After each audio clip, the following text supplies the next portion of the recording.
Aê, deu certo. E aí, mano, Você, como é que você, tá, Marcelo? apertou a, você apertou a solicitação ou não? Apertei. Era isso Não mesmo? apareceu aqui para mim. Esse Instagram, cada dia é uma mudança, bicho. Não apareceu para mim. Eu fui te buscar lá no. Tem um jeito de você ir convidar a pessoa aqui na carinha, né? Aí eu já entrei e Aham. já mandei brasa lá. Maravilha, bom E aí, irmão, demais. como é que você tá? Tô bem, né?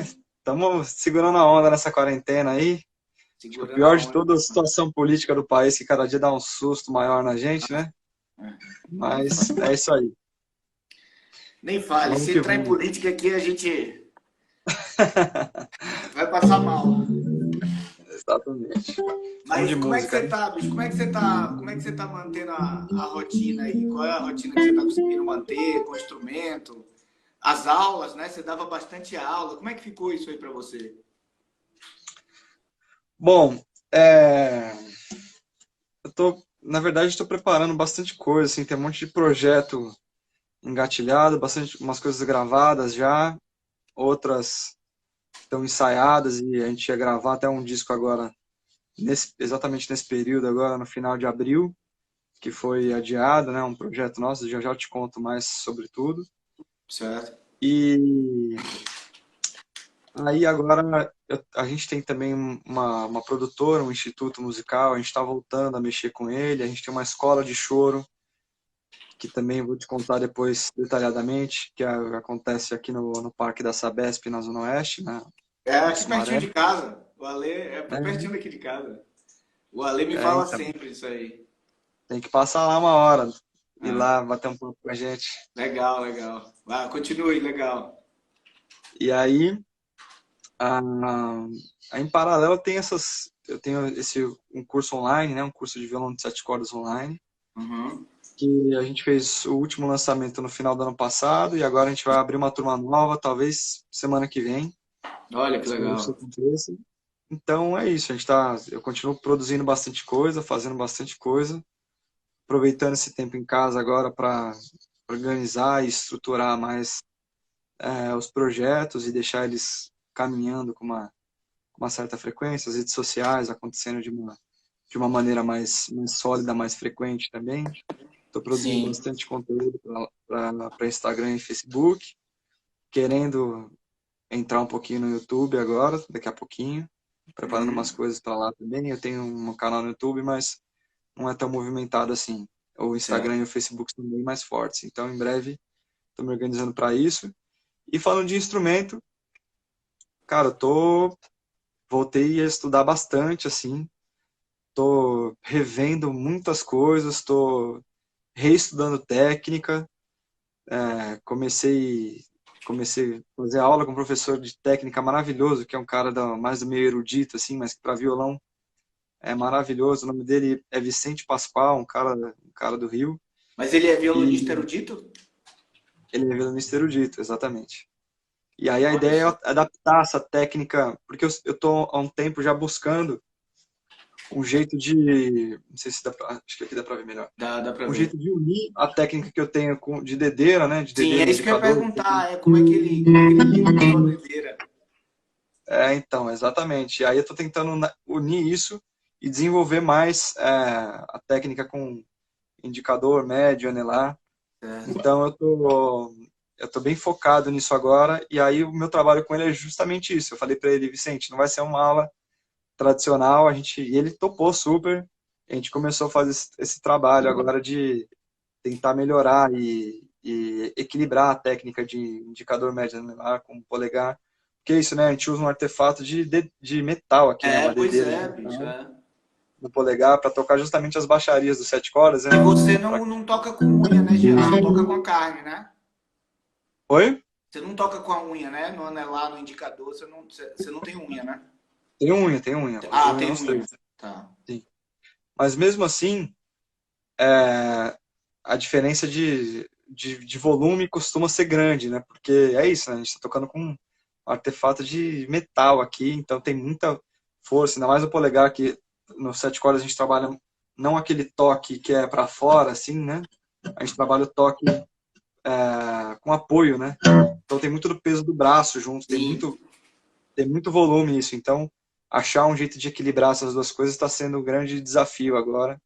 E está super legal, estou estudando bastante, voltei a estudar violão agora nessa quarentena de uma forma mais incisiva, buscando achar novos caminhos, quem sabe até em breve fazer uma coisa com violão solo de aço, né?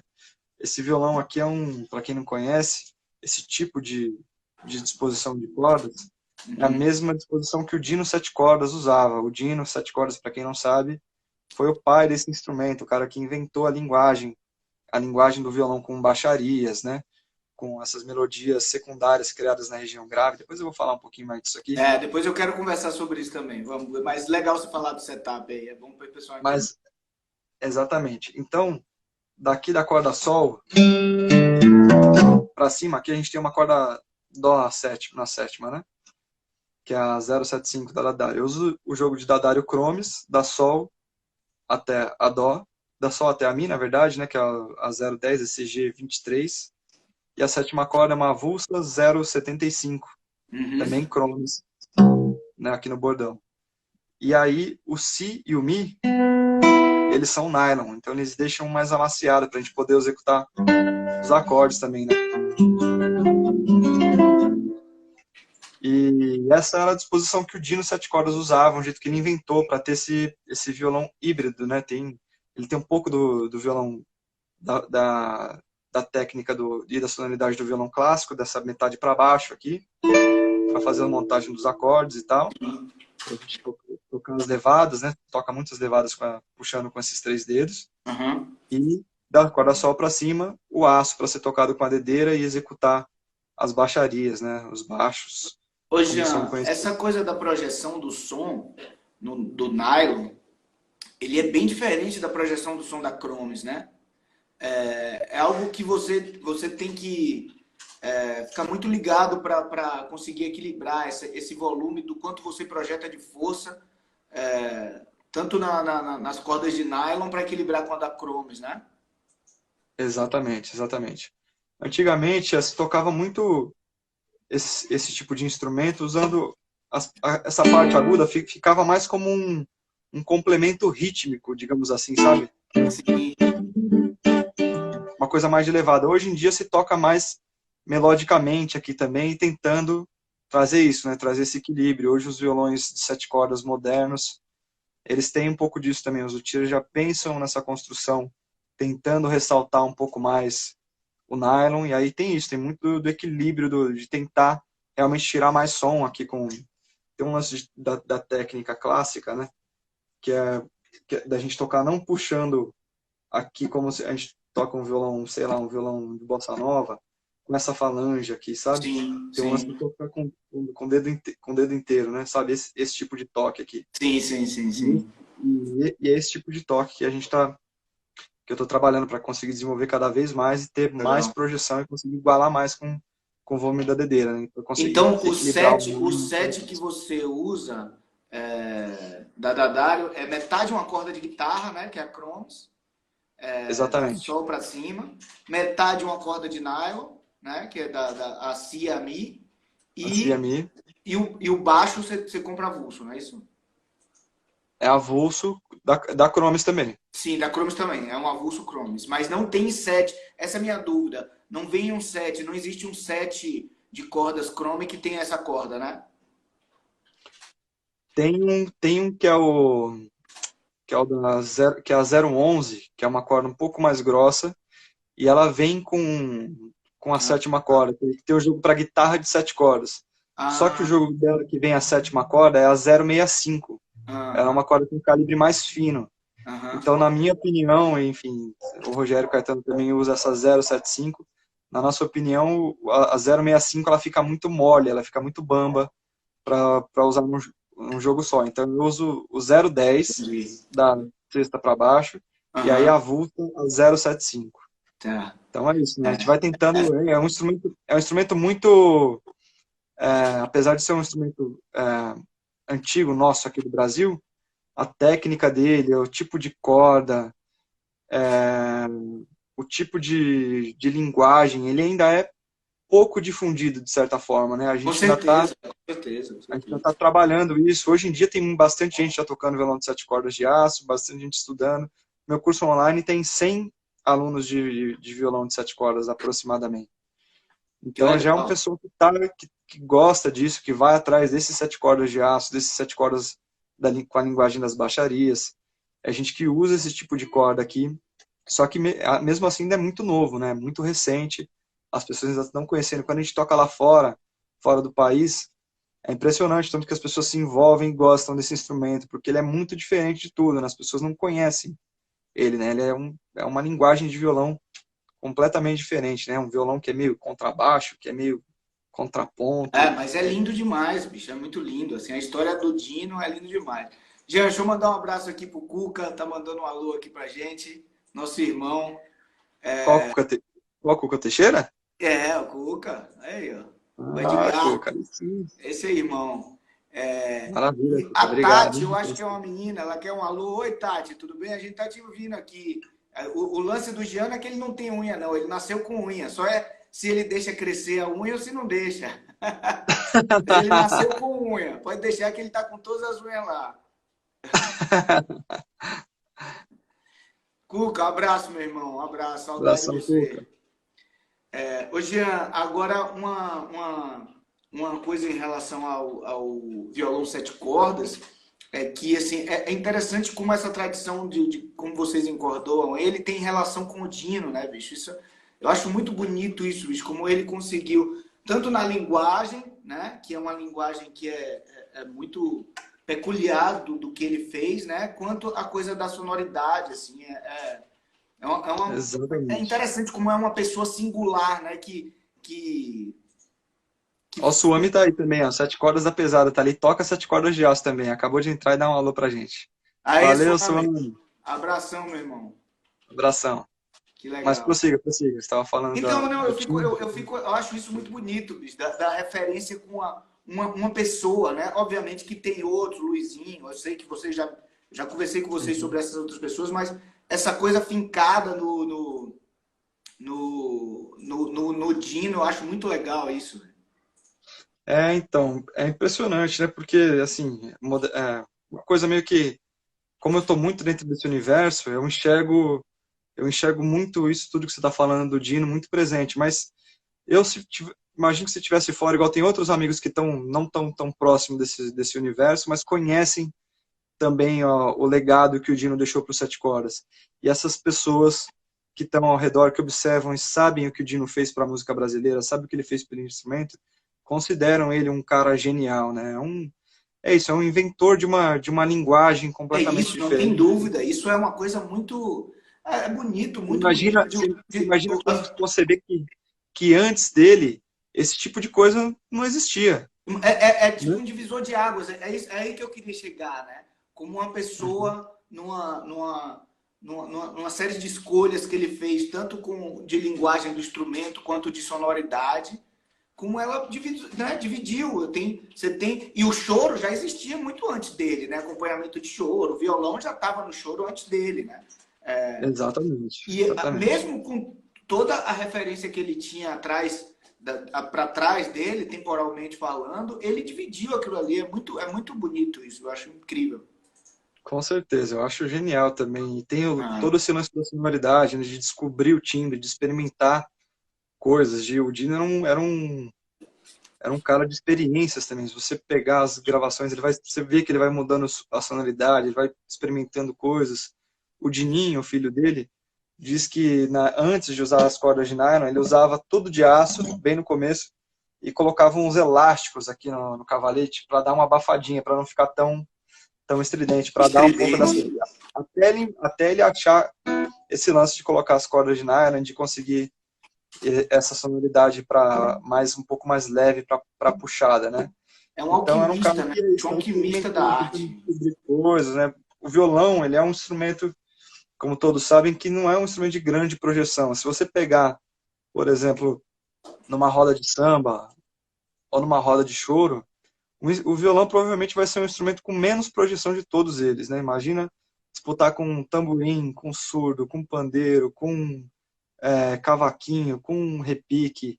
Então os caras tinham que dar um jeito naquilo. E o violão de nylon, para esse tipo de situação, ficava impraticável, né? Você precisava ter esse som de aço para poder penetrar, né? E aí Aham. ele foi descobrindo, desenvolvendo isso, e nas gravações isso começou a cair como uma luva, né? Tanto é que se a gente pegar toda a nossa discografia, desde final da década de 40, 50, até 2000, se a gente pegar quase, tem muita coisa de música popular que o Dino está inserido ali. Então, se a gente pegar Luiz Gonzaga, Ô, representante do Baiano, Jean, se a gente pegar agora Frevo, se a gente consultoria. pegar Forró, Qual foi o período que ele começou a criar essa divisor de águas? Que década foi? Que ele instituiu o violão de sete cordas com essa sonoridade de corda de aço e etc. Que década que foi isso? na década de 40 ele já começou a gravar, mas ainda não era tão presente a linguagem dos sete cordas, assim. Há muitas coisas, a maioria era com seis cordas ainda. Sim. E ele tinha uma questão, apesar de estar experimentando já coisas nos sete cordas, ele começou a tocar violão de sete cordas só depois que o falecido Tucci, que eram sete cordas de uma geração anterior a ele, faleceu. Então aí ele pegou os sete cordas, porque ele não queria parecer que ele tinha essa coisa na cabeça de não querer parecer copiando alguém, enfim. Então quando ele chegou com sete cordas, ele já chegou com uma coisa completamente nova, e isso aí é década de 50. Começou Uhum. na década de 50, por aí. Não tem Quais são os exatamente aqui na primeiros discos? Ele conta. estava tocando com quem nessa época, Jean? Bicho, nessa época, acho que principalmente com o Reginaldo Canhoto, né? O Regional do Canhoto, né? Na época do Reginaldo Benedito Lacerda, teve essa transição dos seis cordas para o sete, e aí com o Reginaldo Canhoto ele já está bem estabelecido como violonista de sete cordas. E aí se a gente pegar a gravação de tudo que tem na música brasileira, tudo que tem cavaquinho e sete cordas, pandeiro, essa formação de regional, Uhum. tudo, 95% quem está gravando é o Reginaldo Canhoto. Então, todos esses grandes artistas da época gravavam sendo Com, acompanhados pelo violão do Dino Sete Cordas. com a mesma cozinha, digamos assim, né? Praticamente com a mesma cozinha. Às vezes Ah, mudavam um aqui, outro ali, dependendo do arranjador, mudavam um instrumento de solo, um instrumento de batucada, de ritmo, mas a base era sempre eles. Os caras moravam no estúdio, era um negócio de doido. que legal. Então, o Dino Sete Cordas, o inventor dessa linguagem que a gente toca e difunde e desenvolve hoje em dia. Ô, Jean, e Eu posso falar? Tem uma coisa que eu pode. gosto de falar, antes de você puxar o próximo assunto, que as pessoas às vezes não sabem,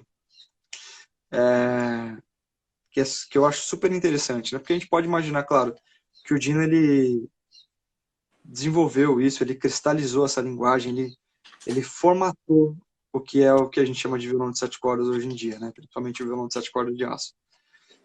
Ah, mas, claro, obviamente, isso não surgiu e não partiu do nada, né? Então tem ali a história de onde a gente acompanha as falas do próprio Dino, de onde a gente acompanha a história, e a gente vai observando, a gente pode observar de onde veio essa linguagem, né?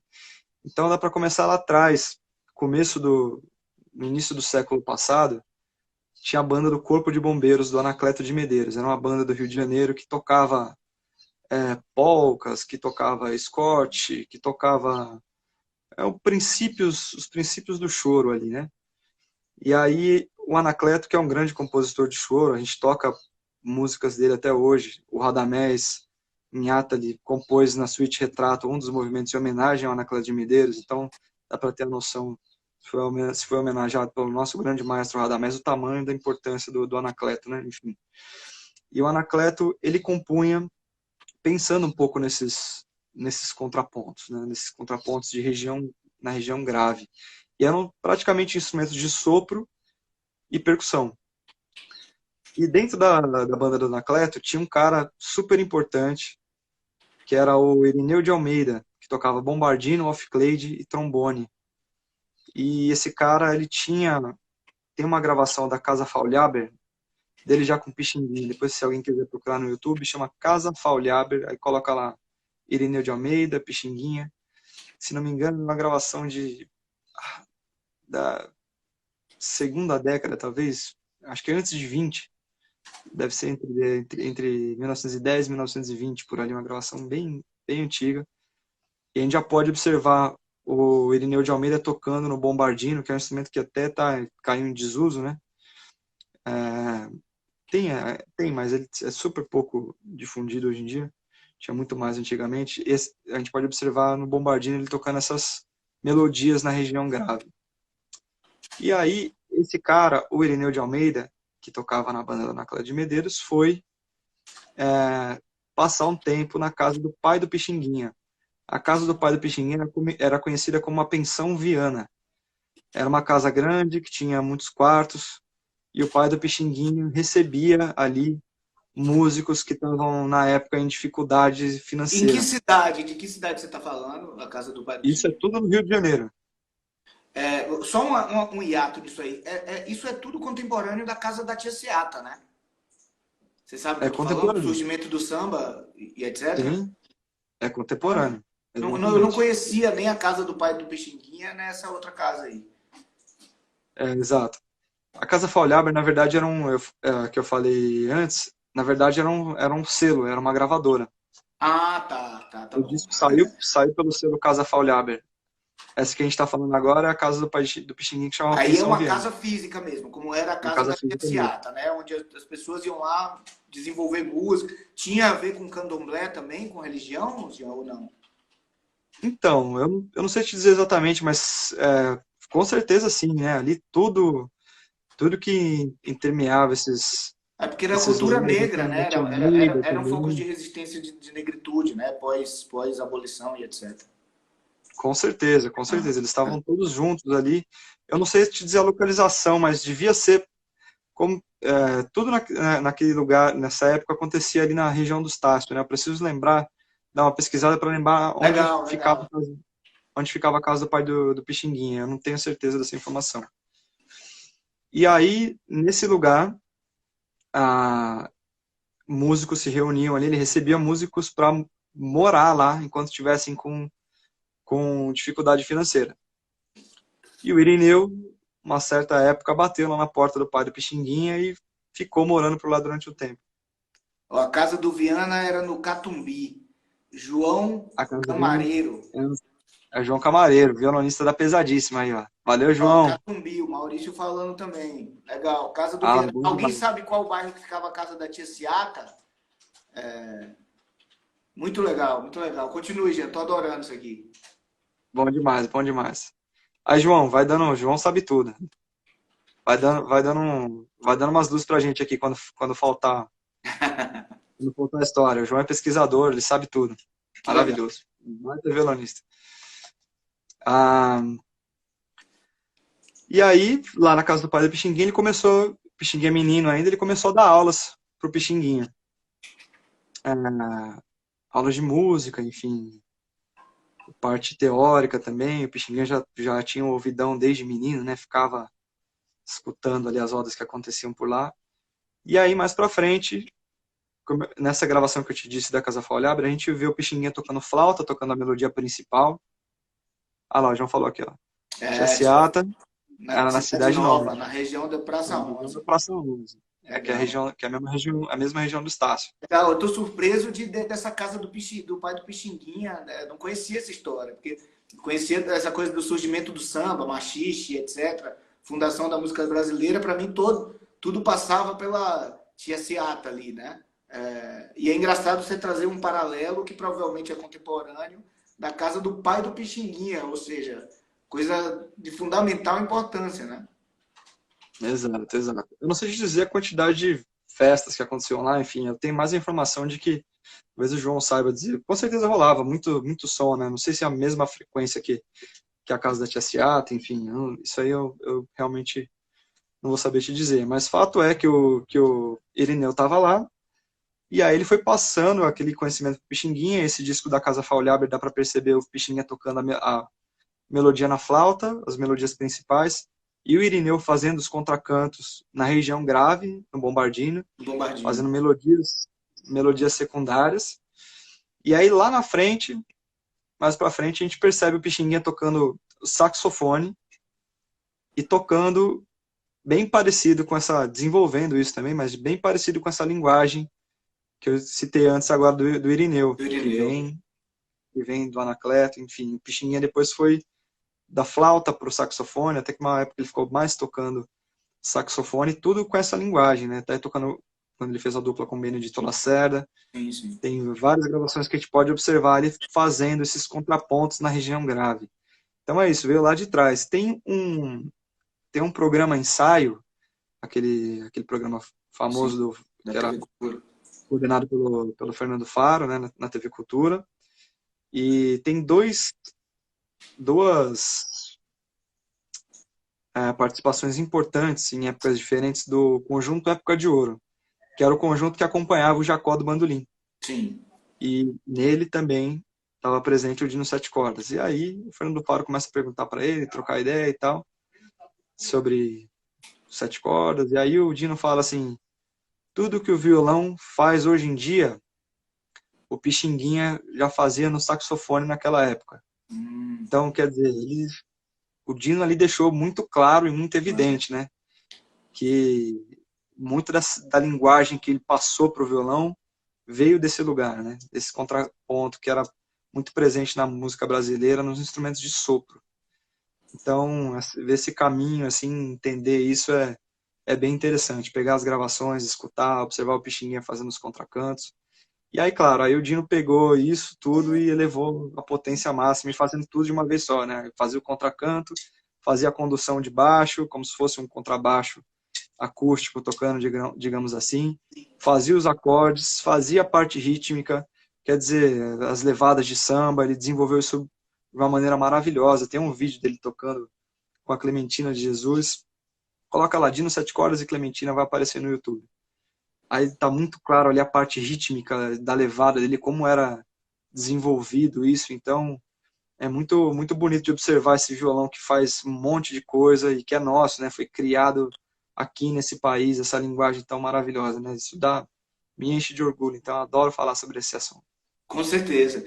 E é engraçado que na hora que eu ia fazer uma pergunta, na verdade o assunto era muito similar com esse, muito mesmo. Só que em relação ao protocolo do choro, né? Porque você voltou lá para o início do século XX, né? 1900 e pouquinho, para o surgimento dessa música e você foi direto onde eu iria, que era que essa coisa tocavam polca, tocavam os... Ah, caramba, esqueci o nome da... Machixe, Não, machixe não. Peraí que eu pego. Scott, Scott, exatamente. Eles tocavam polca, tocavam Scott, que coincidentemente era o mesmo que se tocava, o surgimento da música popular, né? Basicamente, porque é o mesmo que se tocava em New Orleans, no Djamba, no surgimento do jazz lá, né? Era o mesmo tipo de música que cada América, né? A América do Sul e a América do Norte, temperou de uma forma, esse polka, o Scott, etc. Inclusive existe uma história meio bizarra até de uma música composta na mesma época por Radamés e um pianista de polka americano, que as duas foram utilizadas como início da música popular de um lado e do outro, e as músicas são parecidíssimas, inclusive o nome. Você já ouviu a história?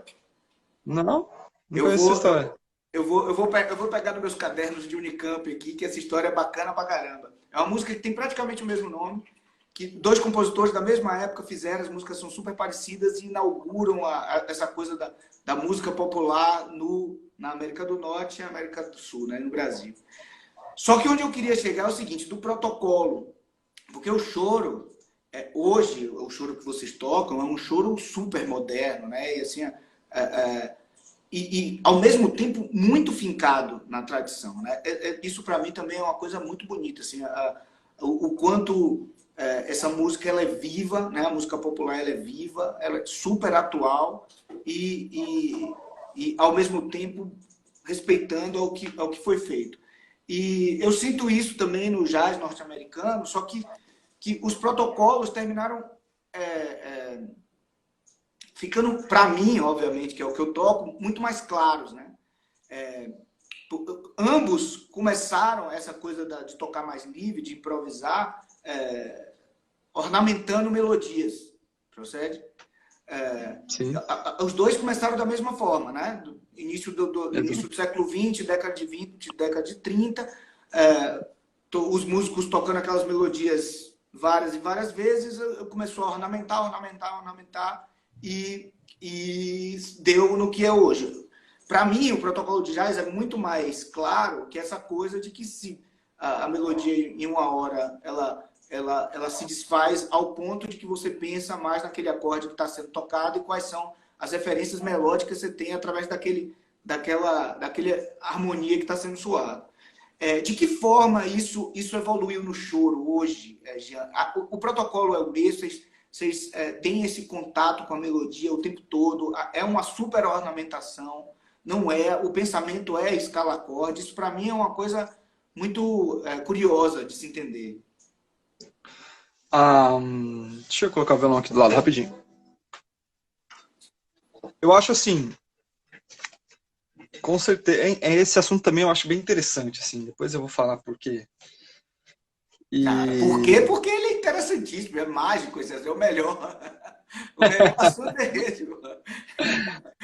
eu adoro o assunto tipo, de comparar assim, o choro e o jazz e ver a caminhada Pô, dos dois lados, eu o lance acho, do acho bebop é maravilhoso. surpreendente, assim como, né? Obviamente que já havia uma comunicação, mas a gente está falando de uma época que quase não tinha telefone, né? As Uhum, pessoas se exato. comunicavam por telegrama e de repente você tem uma música super rebuscada melodicamente sendo criada a 25 mil quilômetros de distância, né? De New Orleans para o Rio de Janeiro. E a Uhum. questão da ornamentação, das melodias criadas, rebuscamento melódico, é encantador esse assunto, o bebop e o choro. Eu acho lindo também, adoro. Enfim, aí o que eu, voltando na sua pergunta anterior, eu acho que uma coisa é clara, assim, acho que escala acorde, com certeza. Acho que, claro, com algumas sutilezas de, de mudança no protocolo padrão escala acorde Berkeley, né? Aquela coisa que a gente aprende aqui, pô, no menor com sétima é dórico. No choro não funciona muito bem assim. Acho que isso precisa ser um pouco mais desenvolvido e mais bem estudado, estruturado assim. Então, para várias coisas são semelhantes, né? O mixolídio é muito parecido, o, o jônio é igual, né? Aí o, o lídio se usa pouco em alguns lugares, né? Não para primeiro grau, por exemplo, mas é uma coisa que a gente vai observando, mas realmente não tem essa estruturação como a gente tem com o jazz, né? Com a harmonia do jazz, relação escala-acorde. E eu acho que, exatamente como você falou, ela começou, a improvisação ela começou partindo desse lugar da variação, trazendo ornamentos para a melodia original. E hoje em dia, acho que o que se faz com choro está, de certa forma, mais aberto, né? Tem, claro, eu adoro tocar desse jeito, né? Tocar pensando na melodia, às vezes poder trazer a melodia de volta. E eu acho que nesse ponto da improvisação, o jazz ele partiu para um outro ambiente, assim, para um outro lugar onde às vezes a improvisação passou a ser a parte mais importante da música. O choro, eu sinto que tem um pouco disso hoje em dia, mas ainda está distante de ser isso, né? Acho que até se a gente pegar várias gravações de choro de hoje, tanto de chorões mais tradicionais quanto de chorões mais contemporâneos, a gente percebe ali a importância da melodia, a importância de construir o choro em algumas partes, geralmente três partes, às vezes duas. A, a improvisação ela fica restrita muitas vezes um A, por exemplo, ou um C, um pedaço da forma que tem de improvisação livre, de fato, digamos assim, o cara poder criar o que ele quiser, inventar o que ele quiser em cima daquela harmonia, Já, isso é, você está falando de discos, ou o que você está falando também se reflete para as rodas de choro da noite? eu estou falando de maneira geral, De se maneira reflete geral. para as rodas de choro da noite também. Claro que tudo vai mudar, né? Dependendo de quem está tocando, de quem são os músicos que estão atuando. Se é um cara que toca de uma maneira mais contemporânea, se é um cara que toca de uma maneira mais tradicional. Isso com certeza vai influenciar bastante nesse aspecto. Mas mesmo considerando esse intervalo, né, de mais tradicional pro mais contemporâneo dentro do choro, dá para olhar tudo isso ainda e enxergar isso num pacote bem menos voltado, uma música menos voltada para improvisação do que o jazz, na minha opinião. Entendi. É, eu sinto, quando a gente vê os jazzistas contemporâneos, que a improvisação muitas vezes é o que está de mais importante ali na música, né? O que tá, que traz, que vai repetir várias vezes, o cara vai poder solar à vontade, repetir a forma quantas vezes ele quiser. Isso não acontece muito no choro. Tá, então Ah, minha dúvida, vamos lá para a dúvida do ignorante, tá? vamos lá. Existe um protocolo de. Era aí que eu queria chegar. Por exemplo, você está falando, o chorus, ele não se repete livremente, a depender do quanto o improvisador está disposto a falar naquela forma ali. Qual é o protocolo, então? Porque, obviamente, que a maioria, na minha ignorância, a maioria do choro é uma forma rondó, né? Ou três partes, na maioria das vezes tem um C, são formas maiores. Mas, assim, às vezes, por exemplo, que eu fui te ver tocar, ou que eu fui em rodas de choro, no Borogodó e etc., você não tem uma. Tipo, tocando a forma toda três, quatro vezes iguais, entendeu? Não tem. O que é esse protocolo, entendeu? O que é que está sendo feito ali? Se não é isso, se não é a liberdade total, qual é esse intermediário? Então, isso é muito louco, né? Eu pensei poucas vezes sobre isso, mas analisando agora, acho que é mais uma questão de você estar dentro do universo e tocando com pessoas que você tem intimidade. Esse tipo de frequência de tocar com as mesmas pessoas, ele vai te levando para um lugar de descoberta coletiva, digamos assim. Então, por exemplo, se pega-se um choro de três partes. Se todo mundo for improvisar nas três partes, vai ficar um negócio muito, Gigantesco, é. muito grande, gigantesco, exatamente. Ah, enfim, eu acho que ainda a gente não achou um lugar de trabalhar esse tipo de construção. Eu acho que é super possível, mas eu acho que os músicos de choro ainda não se antenaram para esse tipo de desenvolvimento. Porque, por exemplo, daria para tocar uma coisa, fazer tocar uma música com 20 minutos, desde que ela fosse trabalhada de uma maneira construtiva, né? Pensar o jeito de resolver as formas de uma, sei lá, tocou uma vez inteira a forma toda da música, A, B, B, A, C, C, A, sem tanta improvisação, com os instrumentos tocando de uma forma mais contida, talvez, com o pandeiro fazendo algumas inserções. E daí, na segunda vez, aí, quando um cara for solar durante a forma toda, aí sim, talvez o pandeiro entre mais incisivamente, o violão que estava fazendo só mais um acorde ali, outro aqui, passe a fazer mais contrapontos e dialogar com o cara que vai fazer a improvisação. Enfim, eu acho que daria para construir isso. A gente ainda não construiu, a gente ainda não fez isso. Eu acho que a gente está nesse Isso. processo e acho que é um lugar. A maneira como eu vejo, no tempo que eu moro em São Paulo, de 2002, vai, 18 anos, né? vendo o choro daqui acontecendo, etc., do Borogodó, e no ao vivo eu via bastante também. Eu vejo que o caminho é esse. Se você olhar de longe, no alto das últimas 2 décadas, eu vejo que isso caminhou nessa direção, né?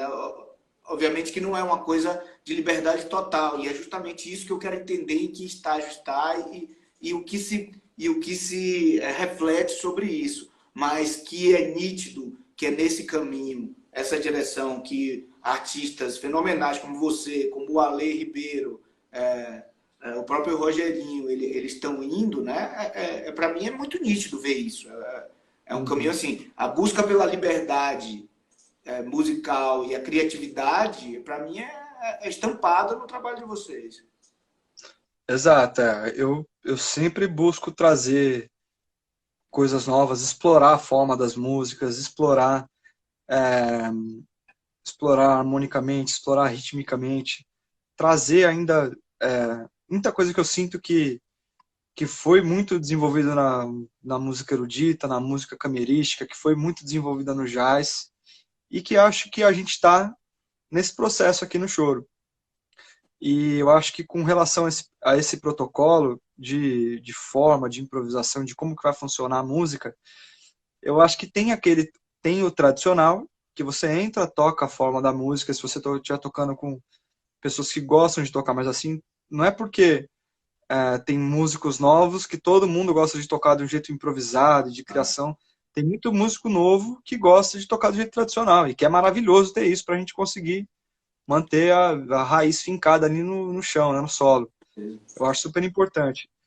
E quando você está tocando com essas pessoas que estão tocando de um jeito mais tradicional, saber que ali vai se tocar a forma da música do jeito que ela foi gravada, mas talvez com uma pequena modificação ou outra, ficar com o ouvido meio atento para ver o que o solista vai fazer.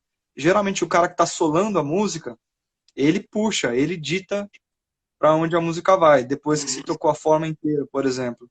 Se o cara quer Olha, voltar para a parte B para fazer improvisação, você fica ligado. Se você conhecer o solista, melhor ainda. Por exemplo, você citou o Ale. Se eu estiver tocando junto com o Ale, eu sei que várias músicas do repertório, ele vai querer puxar alguma coisa para improvisação. Ele vai querer tocar, vai querer improvisar, vai querer deixar para alguém criar alguma coisa. Então, basta ficar atento ali nos códigos deles, uma coisa meio de olhar, sabe? uhum. Vai voltar, a música está quase acabando, ele vai para a terceira. Então, você já saca Que que o legal. negócio vai continuar ali. E aí a gente se olha, e aí acho que é meio parecido com o jazz, e aí vai você, agora eu vou, né? Não tem uma Que ordem para legal, né? os instrumentos. E eu acho que aí isso se desenvolve muito. O Kainan acabou de dar um salve aqui também. Opa, Kainan Cavalcante, violonista da fala, Kainan. Pesadíssima aqui. E aí o Kainan, por exemplo, quando eu tô tocando com ele, às vezes a gente toca sozinho umas coisas, e aí a gente já gosta de tocar com a forma super livre, assim, bem. Ele toca violão solo, um solista maravilhoso, violonista e para mim um dos maiores que a gente tem aí. E aí a gente gosta de tocar de um jeito mais livre. Disso, às vezes nem começa tocando melodia, começa tentando mesmo criar e buscar esses nuances de dinâmica e de improvisação e de criatividade de uma maneira um pouco mais livre. E aí um fica ligado no que o outro está puxando com a antena ligada.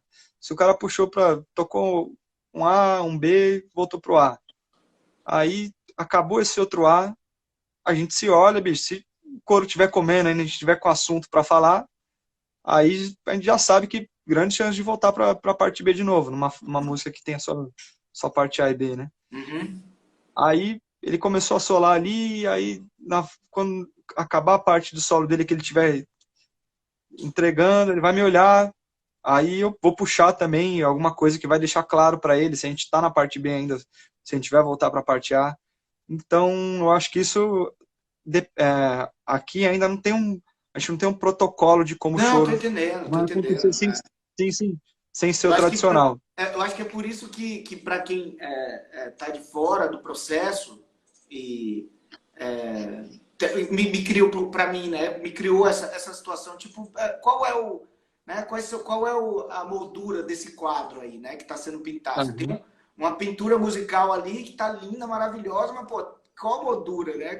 Onde vocês se limitam ali? Porque no jazz é muito claro, a gente tem uma forma, tá ali, ó, bicho, você tá rodando, rodando, rodando e etc. Como você falou, de certa forma é até mais simples na sua complexidade, né? Que é evasivo, cada um faz o que quer, mas é mais simples de entender porque a moldura está ali extremamente bem delineada, né, na maioria das vezes. E o que você Exato. está descrevendo agora é justamente isso, que é uma coisa que está se desenvolvendo, essa moldura, né? Muito legal, né? Eu sinto que a gente está nesse processo de desenvolvimento, né? Acho que a gente pode, você falou dessa, eu acho que o choro teve essa retomada, assim, né? Digamos assim, né? Eu não gosto de usar muito esse termo porque, apesar de a gente saber que teve um hiato aí, né, na produção de choro, de música popular, na época do Iê, não sei o quê, enfim, o choro retomou com muita força depois com o pessoal de Brasília, né? Com o Hamilton, com Sim, sim. o Rogerinho, Dani Santiago, assim, eu digo uma retomada da juventude, né? O pessoal, Claro. o Maurício Carrilho continuava fazendo coisas no Rio, claro, sempre tentando buscar novos caminhos também, mas eu digo uma coisa da juventude, da pessoal novo, vindo com gás, estudando o instrumento, desenvolvendo a música. Eu sinto muito que isso, eu sinto que isso veio muito dessa chama que veio desse pessoal, assim. Então, é uma nova, acho que veio você escutar um disco maravilhoso do trio Brasília Brasil, que é o Hamilton de Holanda, o Daniel Santiago e o Rogério Caetano. E esse disco deles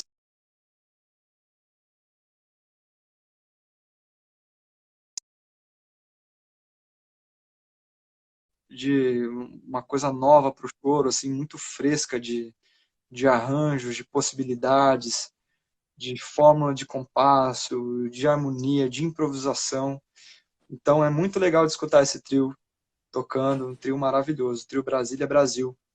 E aí, Legal. enfim, hoje em dia a gente está fazendo parte desse processo, né?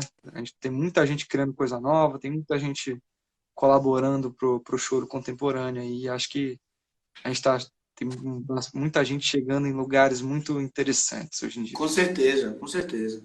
Ó, Jean, tem uma pergunta aqui, ó. Eu acho que eu cortei aqui, meu telefone tocou, eu fiquei um tempo fora aí, mas eu estava ouvindo tudo que você estava falando. É, a pergunta Tranquilo. aqui, ó, do Guto Machado. Você percebe alguma resistência dos sete cordas da velha guarda com a linguagem do Rogerinho?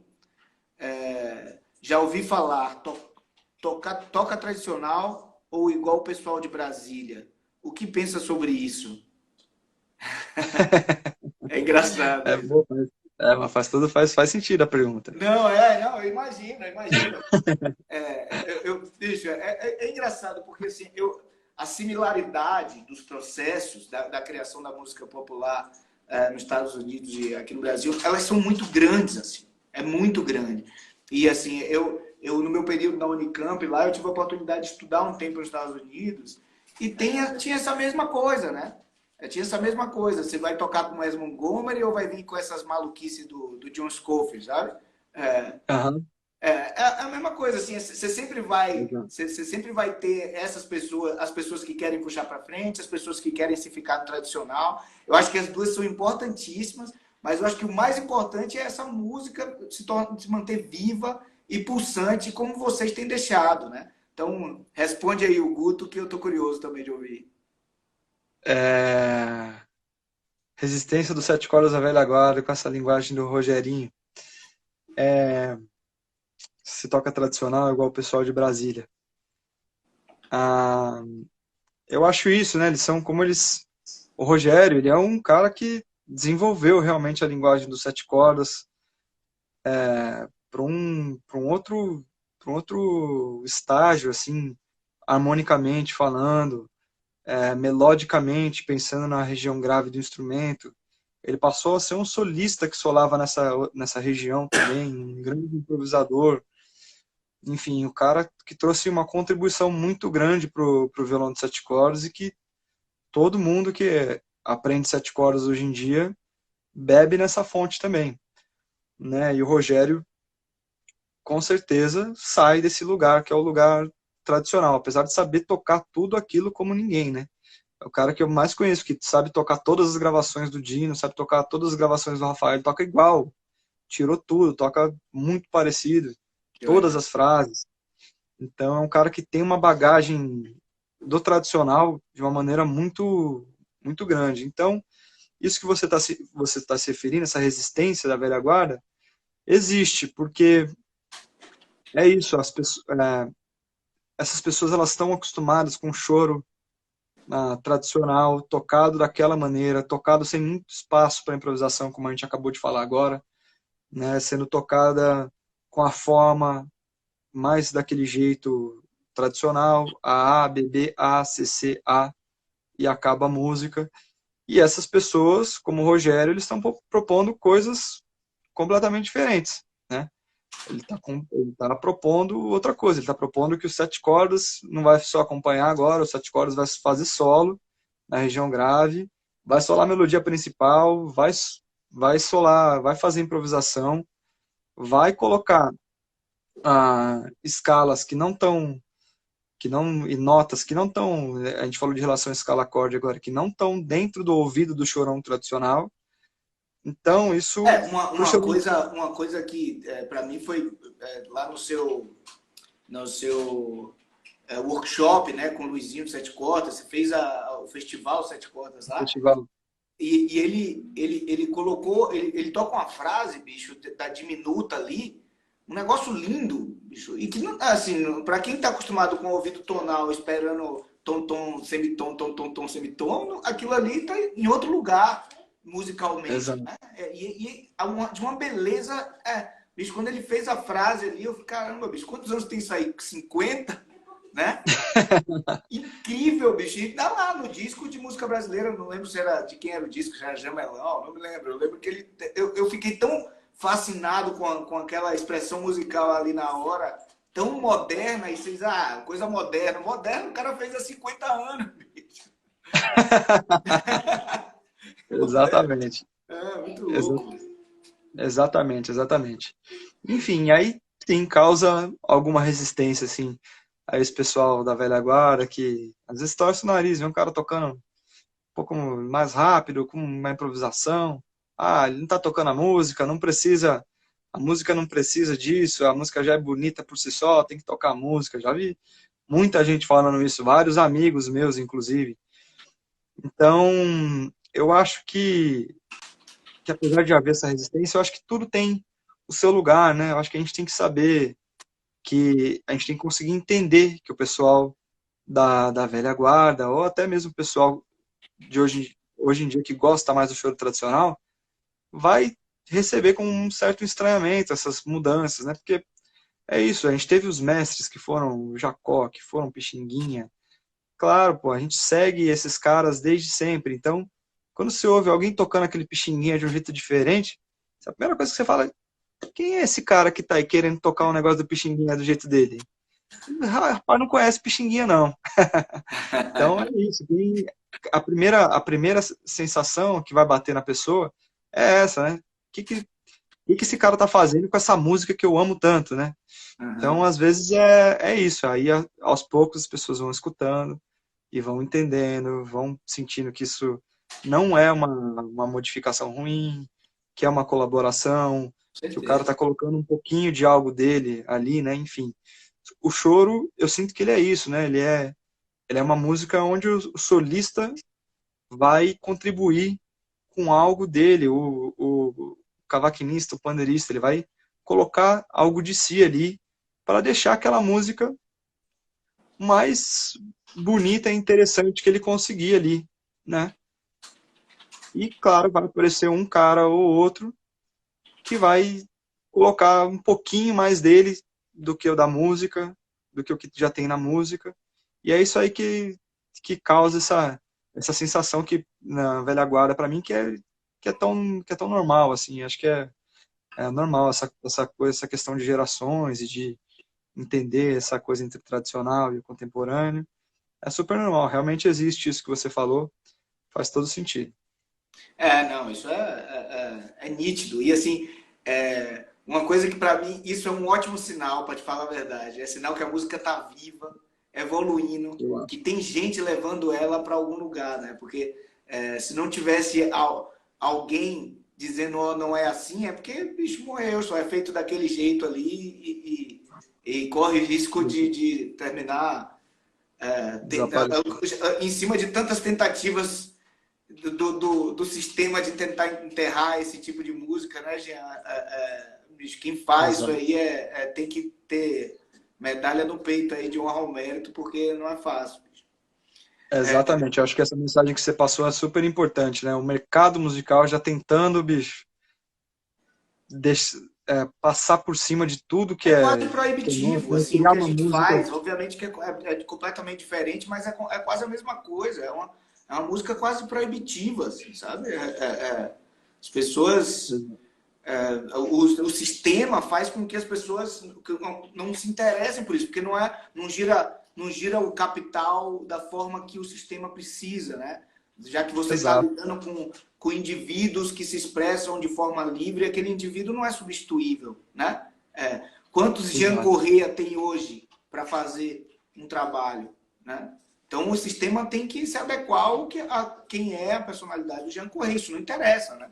É diferente de MC, né? Quantos MC tem? Né? Que o sistema pega e bota um, tira, ó, esse aqui não tá dando trabalho, tchau, tchau, tchau. Vai capitalizando, capitalizando, capitalizando. É. Enfim, A essa gente está conversa é mais vivendo complexa. uma época, né, que a música ela não tá sendo produzida, a música de massa, que é produzida para o grande público, ela não está sendo produzida de uma maneira totalmente artística, na minha visão, né? Ela é uma música criada para o mercado, é aquele chiclete que vai grudar na cabeça da pessoa, que teve 5 segundos para ouvir de música, que vai, e daqui a um mês vai morrer, enfim, não é uma, artisticamente, como a gente pensa a música, essa música essa Não música tem não tem quase tanto valor. nada Então, mais. se a gente que está nesse lugar do choro, que é um nicho desse tamaninho, né? Isso eu acredito que tem muito a ver com o que o Marcelo falou. Se a gente que está no nicho do choro, que é desse tamaninho, ficar se desentendendo entre a gente mesmo, porque um é mais tradicional, só toca daquele jeito, ou aí o tradicional fala do outro. Ah, não, porque esse aqui está mudando completamente a música. Se a gente não se unir e se a gente se desentender nessa pequena classe, bicho, a gente vai sumir, né? Eles estão, o mercado da música está passando um caminhão em cima da verdadeira música popular. Então a gente tem que fazer o contrário, né? A gente tem que unir forças, todo mundo se valorizar, para a gente poder crescer todo mundo junto. Jean, ó, tá dando 2 minutos aqui. Eu queria falar uma coisa, eu preciso fazer aqui a divulgação do canal Express Guitar, né? Uma live oferecida pela Dadário, que patrocina o Jean. O canal Express Guitar nessa quarentena está oferecendo essas lives quase que diariamente. A gente está aqui batendo papo com todos os endossos da Dadário. Eu abri meus grupos de alunos para plantão de dúvidas sobre o que a gente conversa aqui, basicamente sobre música, tá? Converso lá, se tiver alguma dúvida aqui, ó, falou que no acorde menor, no choro não é dórico, mas o que é isso, né? A gente tem lá, a gente pode bater papo sobre isso, abrir meu grupo de aluno para deixar aberto, bicho. Então Legal. quem quiser, tá na link da bio do Express Guitar e é isso, já eu tinha mais outros assuntos para tratar com você, mas está quase acabando. Espero que a gente Mais pra consiga frente a fazer gente de marca a aula aqui. novo.